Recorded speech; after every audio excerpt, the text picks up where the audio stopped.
내 치마를 채쳐놓고도 물순 할 말이 많아다. 아이쿠, 아야! 한국 야단방에 오신 여러분 환영합니다. 구독과 좋아요 감사합니다. 오늘의 야담 시작합니다. 옛날 옛적 조선 후기 평야가 기름진 어느 고을에 윤대감이라는 이가 살고 있었습니다. 윤대감의 집안은 만석군으로 이름이 높았지요. 논밭이 얼마나 넓던지 봄에 씨 뿌리는 일만 해도 며칠이 걸릴 정도였습니다. 집 앞을 지나는 사람들은 대문만 봐도 절로 고개가 숙여졌고 고을에서 윤대감의 이름을 모르는 이가 없었지요. 그런 윤대감에게 요즘 고민이 하나 있었습니다. 바로 외아들 윤겸의 혼처를 정하는 일이었지요. 윤겸 도령은 올해로 20살. 다른 집 자식들 같으면 진작에 장가를 들었을 나이였습니다. 고을 사람들은 수군거렸습니다. 만석군 집 도련님이 20살이 넘도록 장가를 안 가니 혹시 무슨 병이라도 있는 것 아니냐고 말이지요. 하지만 윤대감은 서두르지 않았습니다. 그에게는 평소 지키는 신념이 하나 있었지요. 혼례란 재물을 맞추는 일이 아니라 사람을 드리는 일이라는 것이었습니다. 그러던 어느 장날이었습니다. 장터는 사람들로 북적였지요. 그 사이로 한 여인이 걸어오고 있었습니다. 연하라는 이름의 낭자였지요. 연하가 지나가자 사람들의 시선이 일제히 그쪽으로 쏠렸습니다. 얼굴이 빼어나게 아름다웠던 것도 있었지만 무엇보다 그녀의 걸음걸이가 달랐습니다. 마치 이미 양반댁 마님이라도 된 듯 당당하게 고개를 들고 걸었지요. 사람들은 수군거렸습니다. 저 낭자가 곧 윤대감댁 며느리가 될 것이라고 말이지요. 연하는 그 소문을 익히 알고 있었습니다. 아니, 그녀 스스로가 그렇게 믿고 있었지요. 연하는 옷감 파는 좌판 앞에 멈춰 섰습니다. 비단 한 피를 골라 들고는 값을 물었지요. 주인이 대답하자 연하는 값을 깎지도 않고 그대로 돈을 내주었습니다. 옆에서 지켜보던 아낙네들이 혀를 찼습니다. 저렇게 값을 깎지도 않고 물건을 사다니 역시 만석군 댁에 들어갈 사람은 다르다고 말이지요. 연하의 집은 고을 안쪽에 자리 잡고 있었습니다. 비록 만석군은 아니었으나 제법 넉넉한 살림이었지요. 마당에는 장독대가 줄지어 서 있었고 곳간에는 곡식이 가득했습니다. 하인도 셋이나 두고 있었지요. 그날 저녁 연하가 장터에서 돌아왔습니다. 대문을 들어서자 하인 하나가 얼른 달려와 연하가 사온 짐을 받아들었지요. 그런데 그 하인이 실수로 비단 보따리를 땅에 떨어뜨리고 말았습니다. 연하의 얼굴이 싸늘하게 굳었습니다. 하인은 황급히 무릎을 꿇었지요. 용서를 구했지만 연하는 차갑게 말했습니다. 당장 마당으로 나가 매 10대를 맞으라고 말이지요. 하인은 떨리는 목소리로 변명했습니다. 일부러 그런 것이 아니라 그저 실수였다고 말입니다. 하지만 연하는 듣지 않았습니다. 결국 하인은 마당에서 매를 맞았습니다. 집안 사람들은 아무도 말리지 않았습니다. 연하의 성미를 익히 알고 있었기 때문이지요. 그날 밤 연하의 집 사랑채에서는 촛불이 환하게 밝혀져 있었습니다. 연하의 아버지와 오라비들이 모여 앉아 이야기를 나누고 있었지요. 이야기의 주제는 당연히 다가올 혼례였습니다. 혼수는 무엇을 준비할 것인지, 혼례는 언제쯤 치를 것인지 벌써부터 한껏 들떠 있었습니다. 연하 역시 자신의 방에서 혼례복을 꺼내보며 미소를 짓고 있었지요. 만석군 댁 안주인 자리는 이미 자신의 것이라고 굳게 믿고 있었습니다. 다음 장날이 돌아왔습니다. 오늘따라 장터는 더욱 붐볐지요. 날씨가 화창했던 탓에 평소보다 사람들이 많이 나왔던 것입니다. 연하도 그날 장터에 나왔습니다. 혼수로 쓸 물건을 살 요량이었지요. 좁은 길목이었습니다. 양옆으로 좌판이 늘어서 있고 사람들이 빽빽이 들어차 있었지요. 연하는 그 사이를 비집고 지나가고 있었습니다. 한편 길 한쪽에서는 늙은 여인이 실 장수와 값을 흥정하고 있었습니다. 여인은 손에 작은 나무함을 들고 서서 실 한 타래의 값을 물어보고 있었지요. 장사치는 값을 부르고 여인은 조금 깎아달라고 말하고 있었습니다. 바로 그때였습니다. 연하가 그 옆을 지나가다가 자신도 모르게 옷자락이 여인이 든 나무함의 모서리에 걸렸습니다. 찌익 소리와 함께 비단 치마가 찢어졌지요. 연하는 걸음을 멈췄습니다. 뭔가 걸린 느낌에 뒤를 돌아보니 늙은 여인이 떨어진 나무함을 주워들고 있었습니다. 함이 떨어지면서 안에 들었던 바느질 도구들이 땅바닥에 흩어져 있었지요. 연하의 얼굴이 벌겋게 달아올랐습니다. 연하는 성큼성큼 여인에게 다가갔습니다. 그리고는 찢어진 치마폭을 들어 보이며 소리쳤지요. 당신이 내 옷을 찢었다고 이 비싼 비단을 어찌할 것이냐고 말입니다. 늙은 여인은 고개를 들었습니다. 그리고는 차분하게 말했지요. 저는 가만히 서 있었다고 낭자께서 지나가시다가 제 함에 걸리신 것이라고 말입니다. 제 함도 떨어졌고 낭자의 옷도 찢어진 것이라고 했지요. 여인은 고개를 숙이지 않았습니다. 당당하게 연하를 바라보며 말했지요. 자신에게는 잘못이 없다고 말입니다. 연하는 믿을 수가 없었습니다. 저런 초라한 늙은이가 감히 자신에게 말대꾸를 하다니. 게다가 고개조차 숙이지 않고 똑바로 쳐다보고 있었습니다. 연하의 분노는 더욱 치솟았지요. 연하는 자신을 따라온 몸종을 불렀습니다. 저 늙은이를 당장 매질하라고 명령했지요. 몸종이 다가왔습니다. 하지만 주저하고 있었습니다. 상대는 나이 지긋한 노인이었고 주변에는 사람들이 빙 둘러서서 지켜보고 있었지요. 몸종은 망설였습니다. 연하는 그 모습을 보고 더욱 화가 났습니다. 그녀는 직접 나섰습니다. 늙은 여인에게 성큼 다가가더니 손을 높이 들어 올렸지요. 그리고는 주저없이 여인의 뺨을 후려쳤습니다. 탁! 소리가 장터에 울려 퍼졌습니다. 늙은 여인은 그 자리에서 비틀거리다 땅바닥에 쓰러졌습니다. 나이든 몸이라 중심을 잡지 못했던 것이지요. 손을 짚었지만 그대로 엎어졌습니다. 연하는 멈추지 않았습니다. 쓰러진 여인에게 다가가 소리쳤지요. 어디서 감히 말대꾸를 하느냐고 내 주제를 알라고 말입니다. 그리고는 발길질까지 했습니다. 여인의 옆구리를 찼지요. 구경꾼들은 숨죽이고 지켜보았습니다. 누구 하나 나서지 못했습니다. 바로 그때였습니다. 한 젊은 여인이 사람들을 해치고 나왔습니다. 옷차림은 초라했지만 걸음은 빨랐지요.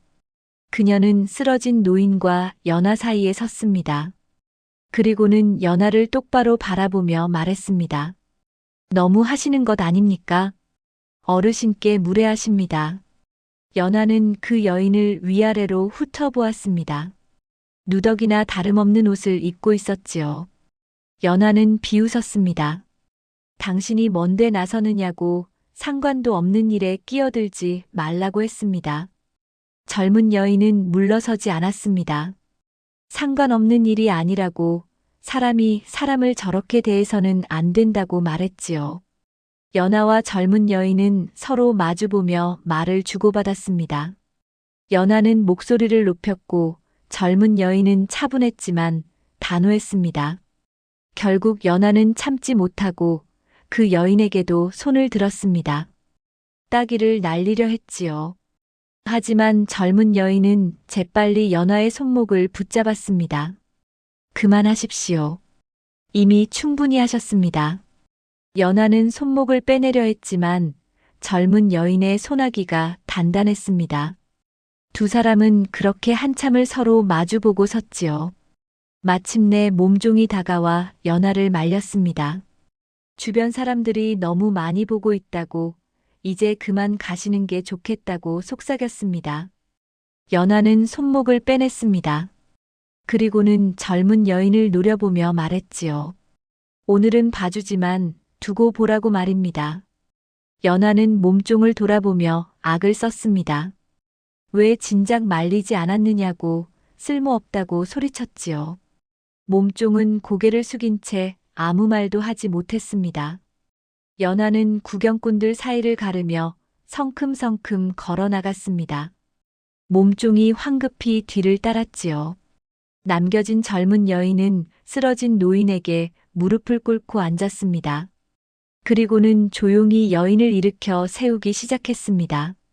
땅에 흩어진 바느질 도구들을 하나하나 주워 담았지요. 바늘, 실, 작은 가위, 골무까지 놓치지 않고 모두 주었습니다. 나무함을 들어 먼지를 털어냈습니다. 그리고는 주운 도구들을 하나하나 함 안에 가지런히 담았지요. 손놀림이 조심스러웠습니다. 마치 자신의 물건을 다루듯 말입니다. 이번에는 늙은 여인의 손을 살폈습니다. 손등에서 피가 흐르고 있었지요. 젊은 여인은 망설임 없이 자신의 치마폭을 찢었습니다. 그리고는 그 천으로 늙은 여인의 손을 감싸주었지요. 늙은 여인은 눈물을 흘렸습니다. 고맙다고, 정말 고맙다고 말했지요. 젊은 여인은 고개를 저었습니다. 아무 말도 하지 않았습니다. 다만 늙은 여인을 부축해 일으켜 세웠지요. 그리고는 여인이 갈 길을 찾을 수 있도록 나무함을 손에 쥐어주었습니다. 장터의 일은 그날 저녁부터 고을의 소문으로 퍼지기 시작했습니다. 우물가에 모인 아낙네들이 수군거렸지요. 연하 낭자가 장터에서 늙은이를 혼내주었다고 옷이 찢어졌는데도 변명만 하길래 따귀를 때렸다고 말입니다. 어떤 이들은 연하를 칭찬했습니다. 역시 만석군 댁에 들어갈 사람은 다르다고 저런 당당함이 있어야 큰 집 안주인 노릇을 할 수 있다고 말이지요. 하지만 다른 이야기도 함께 퍼졌습니다. 쓰러진 늙은이를 일으켜 세운 여인이 있었다는 소문이었지요. 그 여인이 누군지는 아무도 몰랐습니다. 다만 옷차림이 초라했다는 것, 말없이 늙은이를 도왔다는 것만 기억하고 있었습니다. 어떤 노인은 혀를 끌끌 찼습니다. 같은 여인네인데 어찌 이리도 다른지 모르겠다고 말이지요. 한 사람은 남을 때렸고 한 사람은 남을 일으켜 세웠다고 말입니다.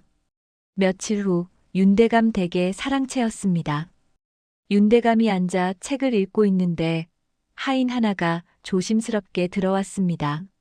장터에서 들은 소식을 전하러 온 것이었지요. 하인은 말했습니다. 며칠 전 장터에서 작은 소동이 있었다고 한 낭자의 옷이 찢어져서 늙은 여인을 때렸다고 말입니다. 윤대감은 책에서 눈을 떼지 않은 채 물었습니다. 그 낭자가 누구냐고 말이지요. 하인이 대답했습니다. 연하 낭자라고 요즘 고을에서 도련님의 혼처로 소문난 그 낭자라고 말입니다. 윤대감은 잠시 손을 멈췄습니다. 하지만 여전히 아무 말도 하지 않았지요. 하인은 이야기를 이었습니다. 맞은 늙은이가 땅바닥에 쓰러졌는데 그때 한 여인이 나타나 도왔다고 말입니다. 윤대감이 고개를 들었습니다. 그 여인은 누구냐고 물었지요. 하인은 고개를 저었습니다. 아무도 모른다고, 다만 옷차림이 초라했고 말이 없었다고만 전해진다고 했습니다. 윤대감은 다시 책을 보았습니다. 하지만 이번에는 글이 눈에 들어오지 않았지요. 하인에게 물었습니다. 그 맞은 늙은이가 누구인지는 아느냐고 말입니다. 하인은 그것도 모른다고 대답했습니다. 윤대감은 고개를 끄덕였습니다. 그리고는 하인을 물렸지요. 며칠이 흘렀습니다. 윤대감은 문득 깨달았습니다. 어머니께서 며칠째 안채 밖으로 나오지 않으신다는 것을 말이지요. 평소 같으면 마당에 나와 꽃을 돌보시거나 대청마루에 앉아 바느질을 하시곤 했는데 요즘은 방 안에만 계셨습니다. 윤대감은 안채로 들어가 어머니께 문안을 여쭈었습니다. 방문 너머로 조용한 목소리가 들려왔지요. 괜찮다고, 그저 몸이 좀 불편할 뿐이라고 하셨습니다. 윤대감은 방으로 들어갔습니다. 어머니는 이불을 덮고 누워 계셨지요. 얼굴이 평소보다 수척해 보였습니다. 윤대감이 물었습니다. 어디가 편찮으신 것이냐고, 의원을 불러야 하지 않겠냐고 말입니다. 어머니는 고개를 저으셨습니다. 몸이 아픈 것은 아니라고, 다만 마음이 좀 불편할 뿐이라고 하셨지요. 윤대감은 어머니 곁에 앉았습니다. 무슨 일이 있으셨느냐고 조심스럽게 여쭈었습니다. 한참을 침묵하시던 어머니께서 천천히 입을 여셨습니다. 며칠 전 장터에 나갔던 일을 말씀하셨지요. 사람이 많아 좁은 길목을 지나가다가 누군가와 부딪혔다고, 그 바람에 손에 들고 있던 나무함이 떨어졌다고 하셨습니다. 윤대감은 가만히 듣고 있었습니다. 어머니는 이어서 말씀하셨습니다. 상대가 화를 내며 자신을 때렸다고 자신은 가만히 서 있었는데 옷이 걸렸다며 변명을 들어주지 않았다고 하셨지요. 윤대감의 얼굴이 굳어졌습니다. 맞은 것은 아팠구나. 하지만 그것보다 더 아픈 것이 있었다. 사람 취급을 받지 못한 것이 더 아팠다. 어머니의 목소리가 떨렸습니다. 마치 짐승 다루듯 끌려가 맞았다고 하셨지요. 윤대감은 숨이 막혔습니다. 장터에서 맞은 늙은 여인이 바로 어머니셨던 것입니다. 그리고 매질을 한 이가 다름 아닌 연하였다는 사실도 알게 되었지요. 윤대감은 주먹을 꽉 쥐었습니다. 분노가 치밀어 올랐습니다. 하지만 어머니 앞이었기에 애써 참았지요. 어머니는 계속 말씀하셨습니다. 그때 한 여인이 다가왔다고 하셨습니다. 땅에 흩어진 바느질 도구를 하나하나 주워 담아주고 나무함에 먼지를 털어주었다고 말이지요. 그리고는 자신의 치마폭을 찢어 피나는 손을 감싸주었다고 하셨습니다. 그 여인만이 나를 사람으로 대했구나. 말 한마디 없이 조용히 도와주었다. 덕분에 일어날 수 있었고 집까지 올 수 있었다. 윤대감은 물었습니다. 그 여인이 누구인지 아시느냐고 말입니다. 어머니는 고개를 저으셨습니다. 알지 못한다고, 물어보지도 못했다고 하셨지요. 다만 옷차림이 초라했고 얼굴에 근심이 있었지만 눈빛만은 맑았다고 말씀하셨습니다. 윤대감은 한참을 가만히 있었습니다. 그리고는 어머니께 여쭈었습니다. 그 여인의 얼굴을 다시 보시면 알아보실 수 있겠느냐고 말입니다. 어머니는 고개를 끄덕이셨습니다. 잊을 수 없다고, 그 눈빛을 평생 잊지 못할 것이라고 하셨지요. 윤대감은 자리에서 일어났습니다. 어머니께 편히 쉬시라고 말씀드린 후 사랑채로 돌아왔습니다. 사랑채에 앉자마자 하인을 불렀습니다. 그리고는 명했습니다. 장터에서 늙은 여인을 도운 그 여인이 누구인지 반드시 알아내라고, 이름과 사는 곳을 낱낱이 알아오라고 말이지요. 하인은 황급히 나갔습니다. 이틀 후 하인이 돌아왔습니다. 윤대감은 사랑채에서 하인의 보고를 들었지요.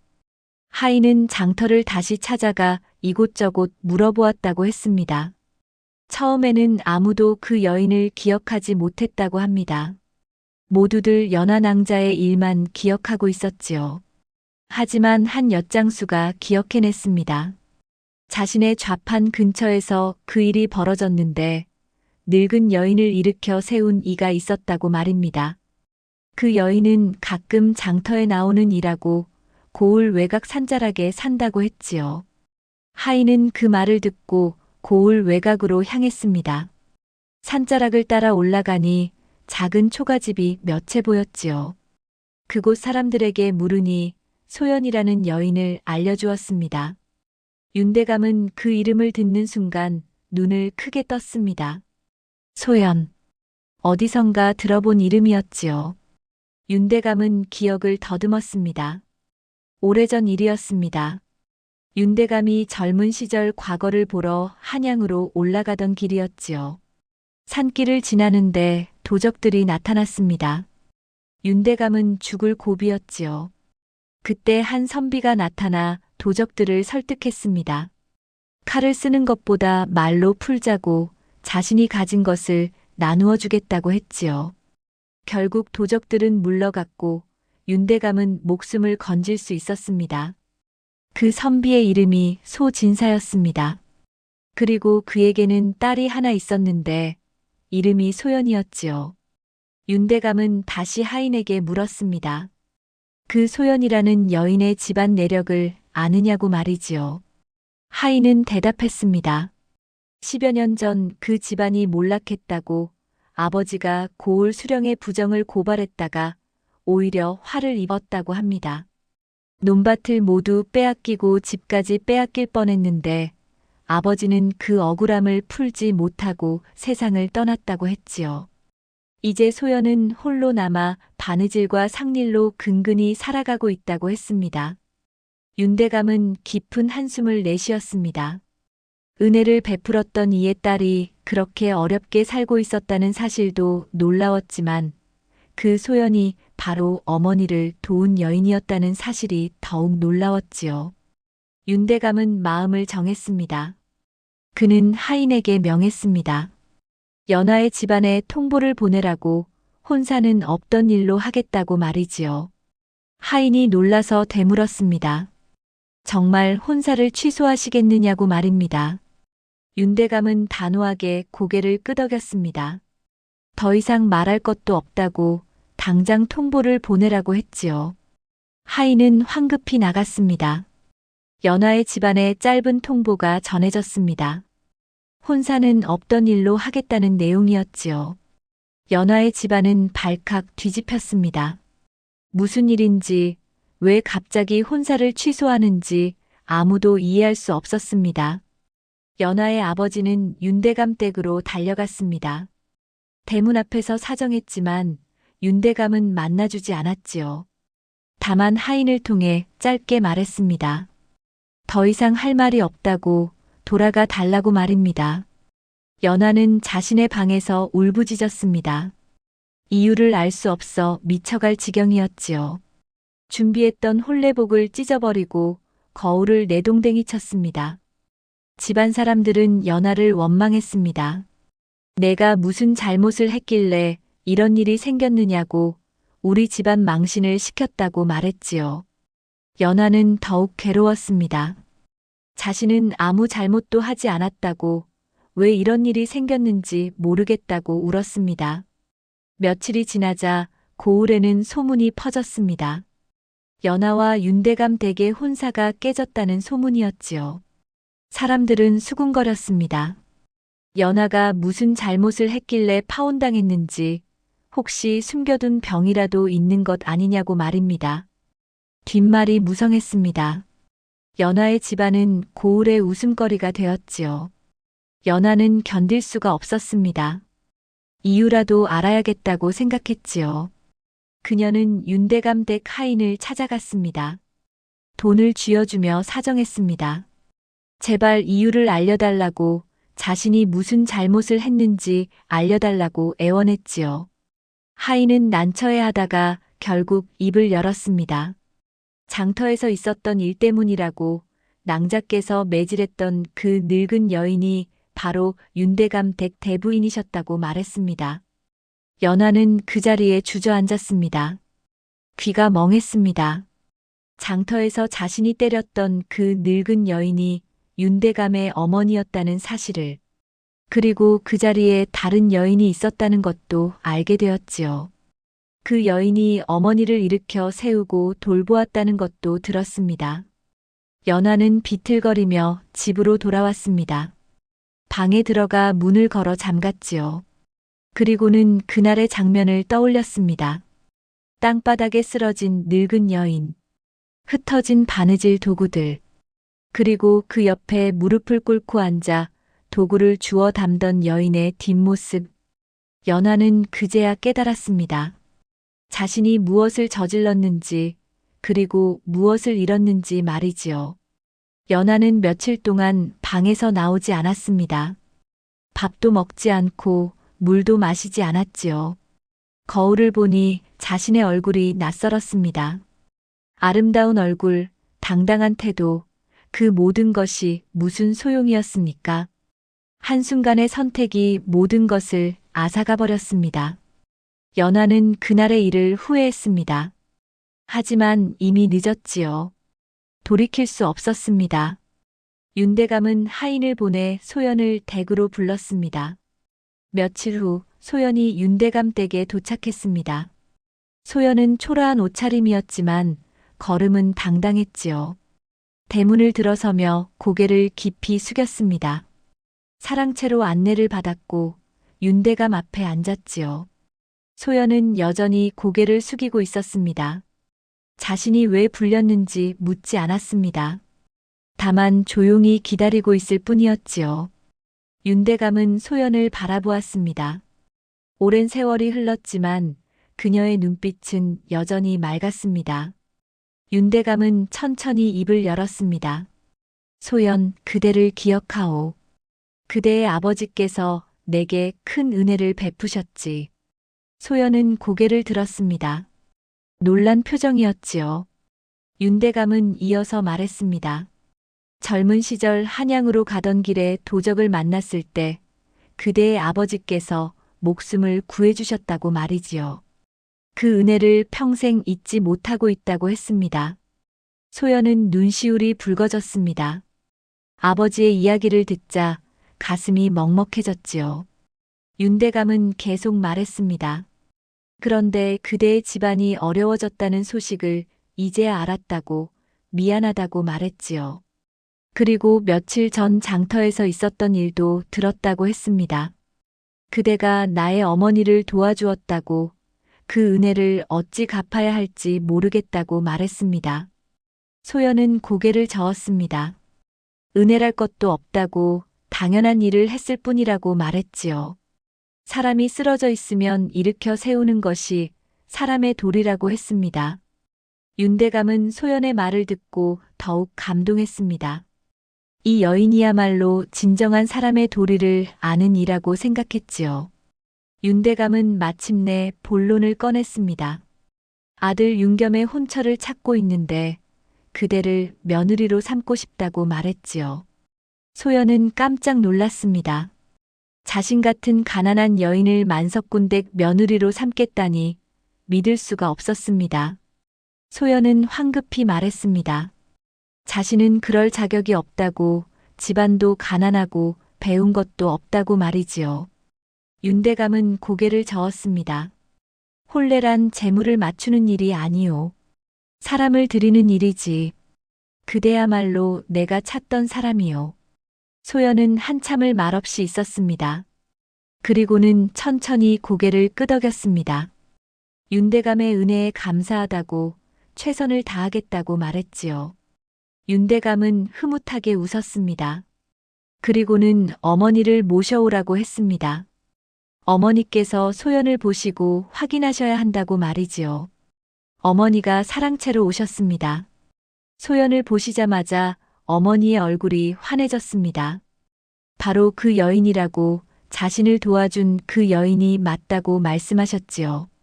어머니는 소연의 손을 꽉 잡으셨습니다. 고맙다고, 정말 고맙다고 말씀하셨습니다. 소연은 눈물을 흘렸습니다. 어머니도 함께 우셨지요. 혼례 날짜가 정해졌습니다. 한 달 후였지요. 고을 사람들은 깜짝 놀랐습니다. 윤대감 댁 도련님의 혼처가 소연이라니 아무도 예상하지 못한 일이었습니다. 사람들은 수군거렸습니다. 연하는 떨어지고 소연이 택해졌다고, 세상 일을 알 수 없다고 말했지요. 혼례 날이 밝았습니다. 붉은 가마가 소연의 작은 집 앞에 섰습니다. 소연은 혼례복을 입고 가마에 올랐지요. 가마가 움직이기 시작했습니다. 고을 사람들이 길 양옆에 늘어서서 구경했습니다. 축하한다고, 잘 되었다고 말하는 이들도 있었지요. 가마 행렬이 지나가는 길목, 멀리서 한 여인이 지켜보고 있었습니다. 바로 연하였지요. 연하는 담장 뒤에 숨어 가마를 바라보았습니다. 붉은 가마 안에는 소연이 앉아 있었지요. 그 모습을 보자 연아의 가슴이 찢어지는 것 같았습니다. 저 자리는 원래 자신의 것이었는데 이제는 다른 이의 것이 되어버렸습니다. 연아는 눈물을 흘렸습니다. 그날 장터에서의 일이 떠올랐지요. 만약 자신이 그때 다르게 행동했더라면, 만약 쓰러진 노인을 일으켜 세웠더라면, 만약 사람을 사람답게 대했더라면. 하지만 이제 와서 후회해도 소용없었습니다. 이미 모든 것이 끝나버렸으니까요. 가마는 윤대감 댁으로 들어갔습니다. 대문이 열리고 소연이 가마에서 내렸지요. 안채로 향하는 소연의 뒷모습을 보며 연아는 그제야 깨달았습니다. 같은 자리에 있었지만 한 사람은 체면을 보았고 한 사람은 사람을 보았다는 것을 말이지요. 혼례가 무사히 치러졌습니다. 윤겸과 소연은 부부가 되었지요. 소연은 안채의 며느리로서 어머니를 극진히 모셨습니다. 윤대감의 어머니는 소연을 친딸처럼 아꼈지요. 윤겸도 소연에게 만족했습니다. 겉으로 드러나는 화려함은 없었지만 속으로 깊은 사람이었기 때문입니다. 윤대감 댁은 평화로웠습니다. 한편 연아는 혼처를 찾지 못했습니다. 파혼당했다는 소문이 퍼져서 아무도 혼담을 꺼내지 않았지요. 연아의 집안은 점점 기울어 갔습니다. 연아는 방 안에만 틀어박혀 지냈습니다. 거울을 보며 한숨만 쉬었지요. 아름다운 얼굴이 무슨 소용입니까? 사람을 대하는 마음이 없으면 아무 의미가 없는 것을. 세월이 흘렀습니다. 소연은 아들을 낳았고 윤대감 댁은 더욱 번성했지요. 고을 사람들은 윤대감의 해안을 칭송했습니다. 사람을 보는 눈이 있어 저런 좋은 며느리를 얻었다고 말이지요. 윤대감은 어느 날 말했습니다.